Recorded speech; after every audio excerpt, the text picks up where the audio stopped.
Hey guys, Wyatt Claypool here, and I'm happy to report on the third day of Canada's federal election that the Conservative Party has taken my advice and in the face of Mark Carney and the Liberals saying that they don't want to do the French language TVA debate because they have to pay $75,000 to do it, that the Conservative Party and Poilievre should offer to pay the fee for him, because obviously the fee is not the problem. $75,000 is a paltry amount to be able to speak to 2 million plus Quebecers all at once in a forum where you also get to criticize your opponents.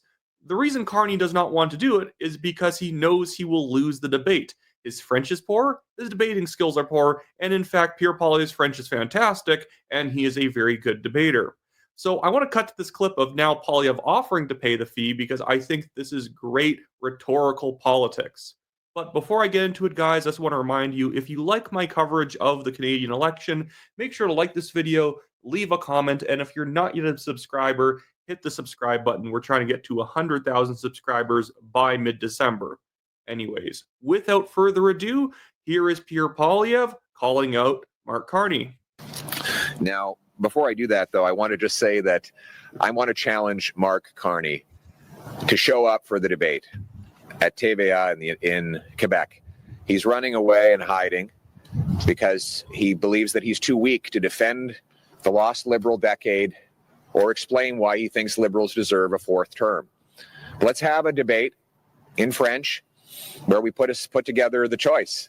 Either a fourth Liberal term after costs and crime have gone up and our economy has gone down under the American thumb, or putting Canada first for a change with a new Conservative government that will build the homes. I'll even pay Mr. Carney's fee so that he can show up. We'll take that excuse away from him. Conservatives will even pay the fee to bring him out. If he's not afraid. And by the way, if he is afraid to have the debate, how is he going to have the courage to stand up against Donald Trump? It's going to take someone who's strong enough to do that. And if he's not afraid, then he'll show up at that debate. I'm not afraid, and I'm ready to enjoy that debate with him. Again, brilliant politics. This is the exact line the Conservatives need to be taking against Mark Carney if he is not going to debate. And there are many Liberals out there trying to claim, well, no, he will. He just doesn't want to pay the $75,000 out of principle. You shouldn't have to pay to attend a debate. Well, it's a private media outlet, and although they do get subsidies, it's not exactly like CBC subsidies. So by taking in money from each of the parties, they're able to better pay for the debate and actually make money off of the thing. And also, then after the Conservatives brought this up, that, hey, we'll pay your fee for you, the Liberals then pivot to the new excuse that, okay, it wasn't the money that we had a problem with. It was that Elizabeth May was not being invited to the debate. And then so Poilievre and the Conservatives has said, okay, we will demand that Elizabeth May also be included in the TVA French debate, and we'll pay for her fee too. And now everything has gone radio silence with the Liberals.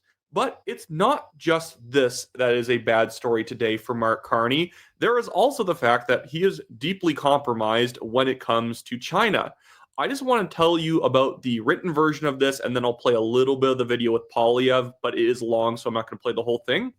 But Poilievre today, to start off day 3 of the election, posted this. Breaking in September, Mark Carney officially became the chair of Trudeau's task force on economic growth. In October, Carney met with the deputy director of the People's Bank of China. Just 2 weeks later, news broke that Brookfield secured a $250 million loan from the Chinese state-owned bank. Now he owes a foreign regime, a hostile foreign regime, and his interests are against Canada's interests. Why won't he reveal to Canadians all of his conflicts? And this is exactly why Mark Carney's personal assets are such a big issue, because what he and what his previous companies have been invested in really do reflect what his priorities can potentially be in office. If he has a lot of assets like bound up in China, if he has a lot of relationships built up with the Chinese government, well, you might notice that he might go super soft on China, that he might want to actually do a lot more free trade with China at the same time that he might deliberately alienate the US on certain projects or other regions around the world. Maybe he won't be a very good ally of Taiwan because he personally owes, with his former business connections, hundreds of millions of dollars to the Chinese government, and he doesn't want anything being exposed on him because China could always end up exposing him for corruption if it ever suited their interests. And if he's the prime minister, it would very much suit their interests. I actually just quickly want to go back to that previous story on the debate because I forgot to play this one clip. So we're kind of like jumping back and forth here a little bit. But even the Bloc Québécois leader called out Mark Carney on this. If it was no big deal, I don't think Yves Francois Blanchet would bother with it. But the thing is that Blanchet does smell blood in the water and knows he can probably half what the Liberals have in Montreal if he goes after the fact that Carney is being a coward. And by the way, it's also not an excuse that, well, Carney's still attending the CBC Radio Canada French debate, because that's obviously a debate that's not going to be seen by as many people. Obviously, Carney has to do one of them, so he is choosing to do the one with the far smaller audience. TVA is like CTV News and Global News combined, whereas Radio Canada is only watched by like a fraction of people when it comes to the Quebec media. So far, I don't know what he's not afraid of. This guy is supposed to be strong enough to face Donald Trump, which is one of the biggest threats on democracy and freedom for a long time. I will face a guy. And then we say, hey, come in Quebec and discuss with us because you want us to vote for you. Oh, I won't go. And I have the perfect pretext. I say, us, the Liberal Party of Canada, we do not have $75,000. We're so poor. Yeah. That's hilarious. I know that he is saying some like not correct things about what Trump's up to. Like Trump's not trying to take over Canada and undermine our democracy. But from the left, Carney's getting as much as he's getting it from the right. But now jumping back over to Pierre Poilievre on the issue of Mark Carney's connections with the People's Bank of China. But I'm glad that the Liberals put this attack out today. Really glad. Because there's something that's really been worrying me. After Justin Trudeau named Mark Carney his economic advisor, giving him massive power over public policy in Canada, Mr. Carney went over for meetings in Beijing where he just had secret talks with the deputy governor of the Chinese central bank. 2 weeks later, Brookfield got a $250 million loan. What did they talk about? What did Mr. Carney in his role as Trudeau's economic advisor offer of China? Why would he be having secret meetings with top government-controlled bankers about getting a $250 million loan while he was supposed to be acting in Canada's interest as the Prime Minister's economic advisor? You guys can watch the rest of that if you go onto Pierre Poilievre's own social media feed. They've posted that video there themselves. But yeah, this is a big problem, and it's not unprecedented. If you actually look at donations to Justin Trudeau's local campaign in Papineau, there's tons and tons of Chinese names, many of them not even citizens, although as a permanent resident, you can still donate. Isn't that a little bit sketchy in that in a French riding in the middle of Montreal, somehow there's like 150 Chinese names of people donating maxed out donations to him? That doesn't happen. People tend to just donate to the central party or they donate to their local guy.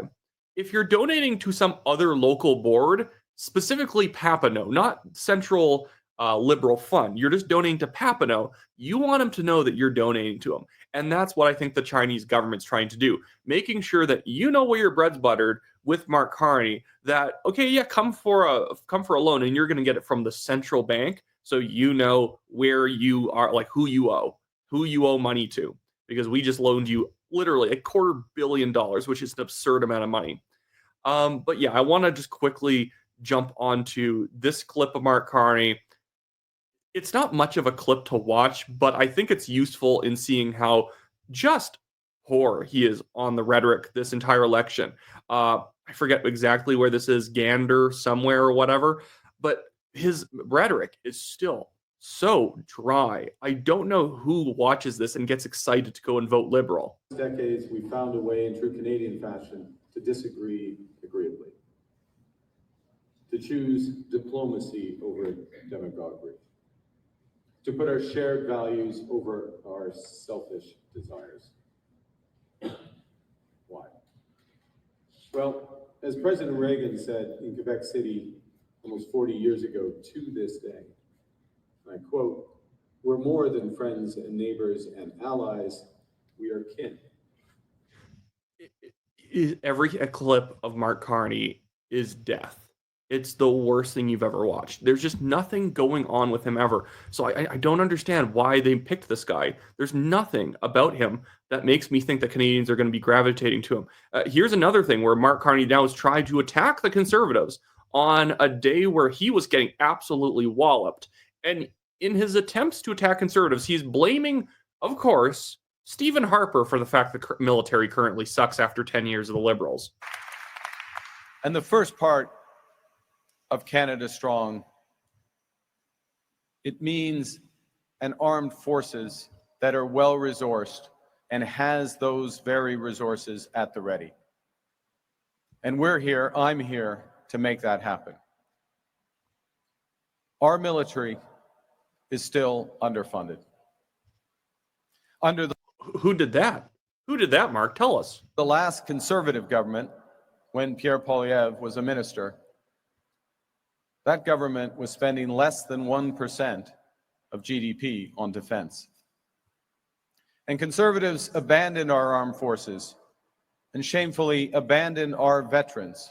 What is he talking about? Do people not remember the clips of Justin Trudeau being confronted by veterans and he was saying that they were asking for too much when it came to their benefits? Benefits that oftentimes are not even actually properly given to veterans at all. But also, who cares what the Conservatives were spending if you guys have been in for a decade? And I know the Liberals now can say, well, we spend 1.3% on the military. But the problem is, it's all worthless spending. There is so much DEI and administrative spending in the military that we've stopped having a military. We have an HR department with, like, I guess, some handguns. There's just nothing actually substantial about our military. We have been dragging our feet acquiring new jets. Our Navy is a joke. We do not have troops ready for combat. I think only about 50% are actually combat ready who are supposed to be in reserve roles for combat. We don't have any weapons. Everything's just terrible. And this guy's going to come out and be like, Stephen Harper didn't do a good job. It's like, okay, yeah, maybe he spent less than you guys, but it was more effective, which is why we are able to fight ISIS when Harper was around. And since Trudeau's been in office, we wouldn't be able to fight a Girl Scout troop. But anyways, yeah, so I would say that that's a good way of summing up day 3 so far. The campaign, I think, is going to be starting to swing really hard in the Conservatives' favor. Yes, you'll keep seeing polls coming out showing the Liberals ahead. I think, again, maybe it's pollsters manipulating things. I think it's just that they're doing bad work. And then it's your conclusion on whether or not they're doing bad work on purpose or they are just genuinely making their best try and they keep putting out really, really scuffed polls that favor the Liberals. I'll be making a video after this going over why I think we have to be careful how we read the polls. Some polls generally are okay. Some polls, I wouldn't listen to them. And I'm going to make a point that actually Frank Vaughan made about the Saskatchewan provincial election.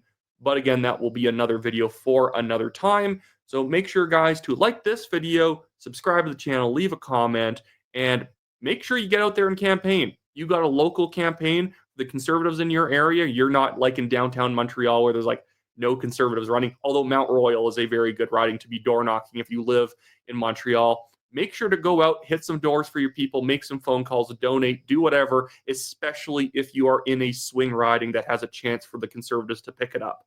But anyways, other than that, I'll see you guys next time.